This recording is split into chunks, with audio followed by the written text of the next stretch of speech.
এই মানুষ না অন্য কিছু ভাই। একে মানে সামনে যদি আমার থাকতো না, মানে সামনে যদি ভিডিও করতো না, জুতা ছুঁড়ে মারতাম একে, বুঝতে পারলেন গাইস?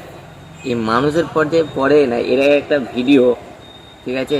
সমস্ত ভিডিও তো দেখেছি কি না, তো তার মধ্যে একটা ভিডিও তুললাম, ঠিক আছে? এরা এই যদি একটা মেয়ে হতো তাহলে ব্যাপারটা আলাদা, এই একটা ছেলে হয়ে এইগুলো ভিডিও করছে। এই হলো যে আমাদের মানে ওই একটা ভিডিও করছে শুধুমাত্র ভিউজ কামানোর জন্য, কিন্তু জানে না যে কাকে অপমান করছে, এই গানটাকে অপমান করছে এবং আমাদের এই মানে ঠাকুর, শিব ঠাকুর, তার গানকে অপমান করছে এবং শিব ঠাকুরকে অপমান করছে।